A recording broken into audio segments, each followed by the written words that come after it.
वह एक साधारण लड़की थी। लगता था कि वह पहली बार इस तरह का काम कर रही थी, क्योंकि उसके चेहरे पर घबराहट के भाव थे। उसके कपड़े भी साधारण थे और कई जगह से फटे हुए थे। अरे संजय, चल यार, आज मजा करेंगे। बार से बाहर निकलते समय उमेश संजय से बोला।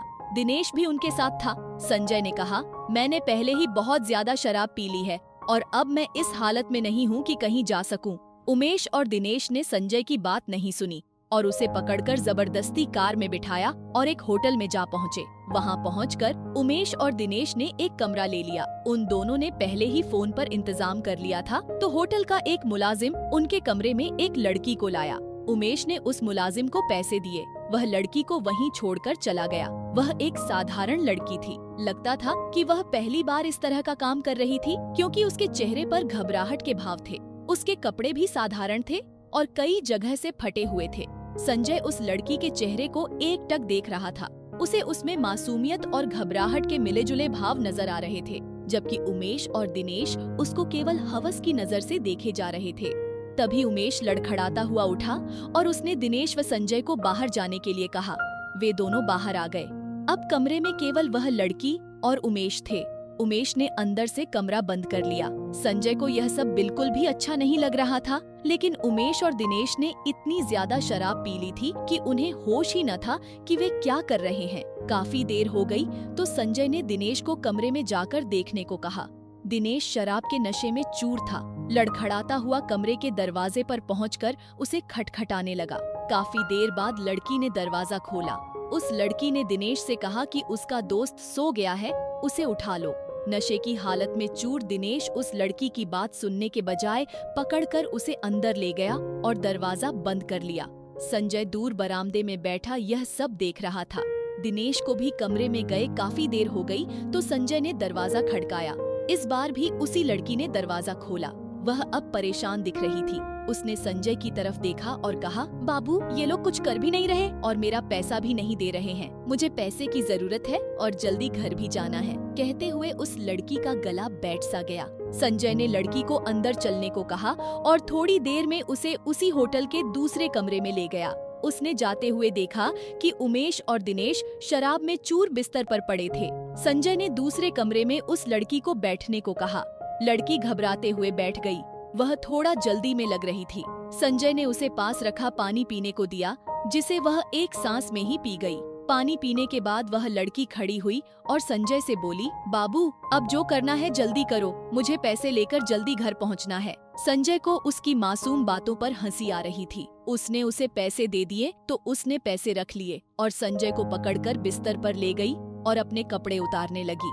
संजय ने उसका हाथ पकड़ा और कपड़े खोलने को मना किया। लड़की बोली, नहीं बाबू, कस्तूरी ऐसी लड़की नहीं है जो बिना काम के किसी से भी पैसे ले ले। मैं गरीब जरूर हूँ, लेकिन भीख नहीं लूंगी। संजय अब बोल नहीं पा रहा था। तभी कस्तूरी ने संजय का हाथ पकड़ा और उसे बिस्तर पर ले गई। यह सब इतना जल्दी में हुआ कि संजय कुछ कर नहीं पाया। कस्तूरी ने जल्दी से अपने कपड़े उतारे और संजय के भी कपड़े उतारने लगी।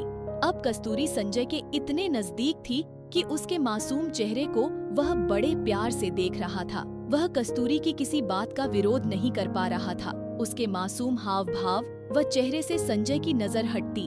तब तक कस्तूरी वह सब कर चुकी थी जो पति पत्नी करते हैं। कस्तूरी ने जल्दी से कपड़े पहने और होटल के कमरे से बाहर निकल गई।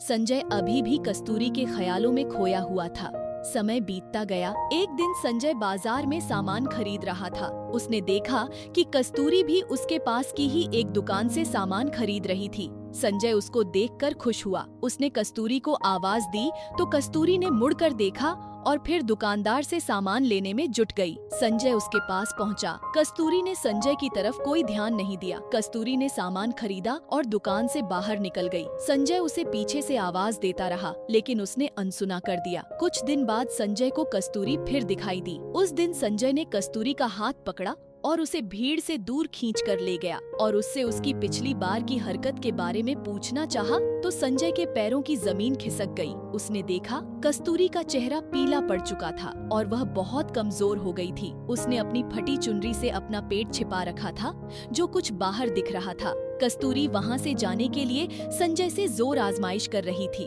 संजय ने किसी तरह उसे शांत किया और भीड़ से दूर एक चाय की दुकान पर बिठाया। संजय ने गौर से कस्तूरी के चेहरे की तरफ देखा तो उसका दिल बैठ गया। कस्तूरी सचमुच बहुत कमजोर थी। संजय ने कस्तूरी से उसकी इस हालत के बारे में पूछा तो पहले तो कुछ नहीं बोली, लेकिन संजय ने प्यार से उसके सिर पर हाथ फेरा तो वह रोने लगी।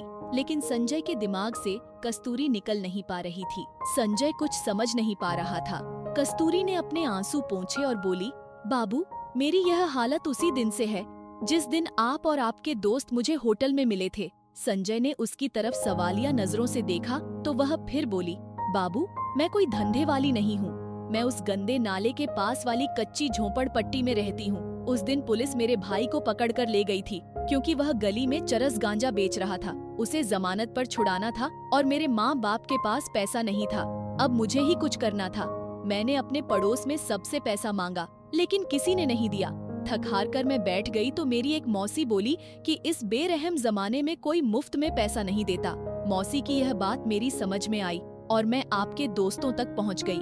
कस्तूरी चुप हुई तो संजय ने अपने चेहरे के दर्द को छिपाते हुए पूछा, तुम्हारी यह हालत कैसे हुई?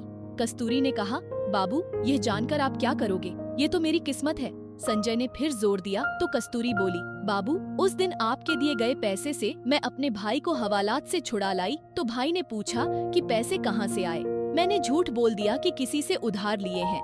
थोड़ी देर चुप रहने के बाद वह फिर बोली, बाबू, सबने पैसा देखा लेकिन मैंने जो जिस्म बेचकर एक जान को अपने शरीर में आने दिया तो उसे सब नाजायज कहने लगे और जिस भाई को मैंने बचाया था वह मुझे धंधे वाली कहने लगा और मुझे मारने लगा। वह मुझे रोज ही मारता है। यह सुनकर संजय के कलेजे का खून सूख गया।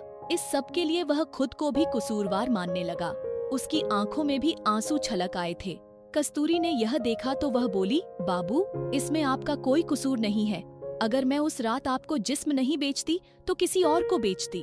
लेकिन बाबू, उस दिन के बाद से मैंने अपना जिस्म किसी को नहीं बेचा। यह कहते हुए वह चुप हुई और कुछ सोचकर बोली, बाबू, उस रात आपके अच्छे बर्ताव को देखकर मैंने फैसला किया था कि मैं आपकी इस प्यार की निशानी को दुनिया में लाऊंगी और उसी के सहारे जिंदगी गुजार दूंगी, क्योंकि हम जैसी गरीब लड़कियों को कहाँ कोई प्यार करने वाला जीवन साथी मिलता है। इतना कहकर कस्तूरी का गला भर आया। वह आगे बोली, बाबू, यह आपकी निशानी है और मैं इसे दुनिया में लाऊंगी, चाहे इसके लिए मुझे मरना ही क्यों न पड़े। इतना कहकर वह तेजी से उठी और अपने घर की तरफ चल दी। यह सुनकर संजय जैसे जम गया था। वह कहकर भी कुछ नहीं कह पाया। उसने फैसला किया कि कल वह कस्तूरी के घर जाकर उससे शादी की बात करेगा। वह रात संजय को लंबी लग रही थी। सुबह संजय जल्दी उठा और बदहवास सा कस्तूरी के घर की तरफ चल दिया। वह उसके मोहल्ले के पास पहुंचा तो एक जगह बहुत भीड़ जमा थी। वह किसी अनहोनी के डर को दिल में लिए भीड़ को चीर कर पहुंचा तो उसने जो देखा तो जैसे उसका दिल बाहर निकलने की कोशिश कर रहा हो। कस्तूरी जमीन पर पड़ी थी। उसकी आंखें खुली थीं और चेहरे पर वही मासूम मुस्कुराहट थी। संजय ने जल्दी से पूछा कि क्या हुआ है तो किसी ने बताया कि कस्तूरी के भाई ने उसे चाकू से मार दिया है, क्योंकि सब कस्तूरी के पेट में पल रहे बच्चे की वजह से उसे बेइज्जत करते थे। संजय पीछे हटने लगा। अब उसे लगने लगा था कि वह गिर जाएगा। तभी पुलिस का सायरन बजने लगा तो भीड़ छंटने लगी। संजय पीछे हटते हुए कस्तूरी को देख रहा था। उसका एक हाथ अपने पेट पर था और शायद वह अपने प्यार को मरते हुए भी बचाना चाहती थी। उसके चेहरे पर मुस्कुराहट ऐसी थी जैसे उन खुली आंखों से संजय को कहना चाहती हो, बाबू, यह तुम्हारे प्यार की निशानी है पर इसमें तुम्हारा कोई कसूर नहीं है। संजय पीछे मुड़ा और अपने घर पहुंचकर रोने लगा। वह अपने आप को माफ नहीं कर पा रहा था, क्योंकि अगर वह कल ही उससे शादी की बात कर लेता तो शायद कस्तूरी जिंदा होती। बारिश होने लगी थी। बादल जोर से गरज रहे थे। वे भी कस्तूरी के प्यार के लिए रो रहे थे। दोस्तों, ये कहानी आपको कैसी लगी? नीचे कमेंट में हमें जरूर बताएं और ऐसी ही मजेदार कहानी के लिए पेज को फॉलो करें।